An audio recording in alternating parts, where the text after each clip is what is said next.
लोकसभा निर्वाचन 2024 के मद्देनजर राज्य में और पूरे आपके जिला में भी आदर्श आचार संहिता प्रभावी है। आदर्श आचार संहिता के साथ साथ सेम डे प्रेस नोट के दिन हम लोगों ने 144 का ऑर्डर भी जारी किया है, उससे आप सब लोग अवगत होंगे।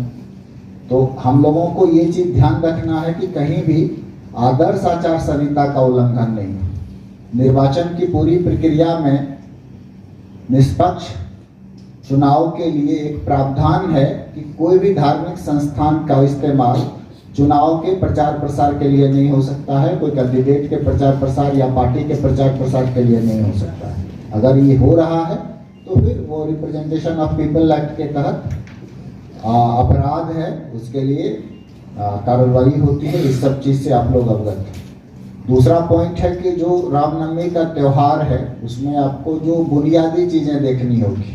तो पहला चीज है कि सभी लोग अपनी ड्यूटी पे समय से पहुंच जाएंगे, और हम लोग पिछली बार का भी अनुभव रहा और आप लोगों को बताना चाहेंगे कि आपकी तत्परता से बहुत फर्क पड़ता है। अगर आप जहाँ पे हैं जागरूक हैं, जहाँ के मजिस्ट्रेट और पुलिस के पदाधिकारी जागरूक हैं, उनकी गतिविधि एक्टिव है, पहले से देख रहे हैं सारी चीजों को, वहाँ कभी कोई अप्रिय घटना घटित नहीं हो सकती। और किसी भी घटना का आकलन कितना जल्दी आप बेहतर तरीके से कर पाते हैं। कोई भी घटना अगर होती है तो उसके लिए माहौल में आप देख सकते हैं बदलाव। कहीं भी 50 आदमी 100 आदमी अचानक से नहीं खड़ा हो जाता है, और अचानक से नहीं एक दूसरे पे हाथापाई करने लगता है या एक दूसरे पे ईटा पत्थर चलाने लगता है। उसके लिए वहां पहले से कहीं ना कहीं विशेष वजह रहती है, लोग अपना अपना माहौल बनाते रहते हैं। अभी इस बात को एकदम ध्यान रखना है, और जीरो टॉलरेंस कमीशन का भी इस संदर्भ में हम लोगों पे दृष्टि है, और राज्य सरकार का भी स्पष्ट निर्देश है कि कहीं भी हम लोग इस प्रकार की गतिविधि में नहीं। ये तो छोटा सा मामला है, आपस में तो इतना बहुत हर साल लोग लड़ते झगड़ते ही हैं, नहीं, जीरो टॉलरेंस। कोई भी आदमी को हम लोग इस अवसर पर ऐसा मौका नहीं देंगे जो तनाव पैदा कर सके, और अगर कोई ऐसा करेगा तो हम लोग उस पर सख्त से सख्त कार्रवाई करेंगे। अभी आप लोग देखिए कि थोड़ा थोड़ा चूक के कारण किसी न किसी को माहौल बनाने का मौका मिल जाता है। जिसकी अपनी अलग मंशा होती है, उसके अपने स्वार्थ होते हैं। मैं आपको स्पष्ट रूप से खोल के बता रहा हूँ, आप लोग बेहतर पढ़े लिखे हैं, समझ सकते हैं। अब ईद के दिन के घटना का हम बात करना चाहें, कोई मामला नहीं है, बहुत छोटी सी बात। सिर्फ LNMU का जो वहाँ सिक्योरिटी गार्ड था, उसने वहां पे जिस जगह की सुरक्षा उसको देखनी है वहां खड़ा नहीं था, उटाल रहा होगा, कहीं पान खा रहा होगा, कहीं खैनी खा रहा होगा, और वो मूर्ति का जो है उस पर कोई कंधा पे चढ़ के फोटो खिंचा लिया। जो कामेश्वर सिंह उनका महाराज का, जो दरभंगा महाराज का है, मूर्ति बहुत मजबूत है, उसमें कोई दिक्कत नहीं है, बच्चे छोटे हैं तो कंधा पे बड़ा आदमी नहीं। लेकिन इस प्रकार की घटना को अवॉइड किया जा सकता था। अगर कोई आदमी रहता और ये कह देता करे नहीं, इस मूर्ति का जो है इस इलाके में नहीं आओ, इस पे चढ़ने की जगह नहीं है, ये बच्चों को क्या होता है बताना ही ना होता है, तो उस टाइप से किसी को मौका नहीं मिलता।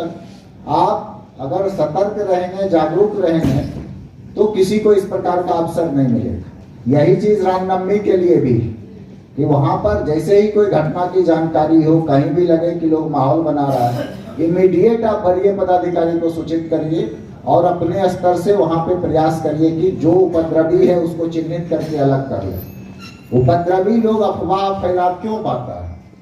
इसलिए अफवाह फैला पाता है कि वो पहले से कहीं ना कहीं कोई एक समान काउज पे लोगों के इमोशंस को इकट्ठा करने में सफल हो जाता है, और इसी कारण से वो कुछ न कुछ उसकी प्री प्लानिंग रहती है, उसकी कुछ हिडन मंशा रहती है, कुछ न कुछ ऑब्जेक्टिव रहता है।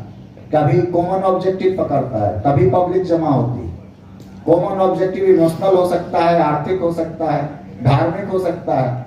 उस चीज को चिन्हित कर लीजिएगा। उपद्रवी तत्व तो 3-4 ही होता है उसके दिमाग में। कोई भी उपद्रव सड़क पे होने से पहले, सड़क पे होने से पहले वो किसी न किसी के दिमाग में पनपता है। वैसे लोगों को अगर समय रहते चिन्हित कर लिए तो आपको आगे दिक्कत नहीं होगी। दूसरा जो चीज मैं ऑब्जर्व करता हूं कि हर चीज का एक राइट टाइम होता है। अगर राइट टाइम पे आप एक्शन नहीं लेंगे तो बीमारी बढ़ेगी। बीमारी बढ़ेगी तो फिर समस्या भी बढ़ेगी। जो भी उपद्रवी है या जो असामाजिक मंशा रखता है, जो इस बात में उसको लाभ दिखता है कि दो समाज के लोग, दो जाति के लोग, दो धर्म के लोग, दो संप्रदाय के लोग आपस में लड़ेंगे झड़ेंगे तो मेरा फायदा होगा, वैसे लोगों को आपको समय रहते चिन्हित करना होगा। और समय में बार बार क्यों कहता हूं, एग्जैक्ट जिस समय वो करते हैं उस समय वो अपने साथ भीड़ मोबिलाइज कर सकते हैं। मैं आप लोगों से थोड़ा निवेदन करूंगा कि एक बार बस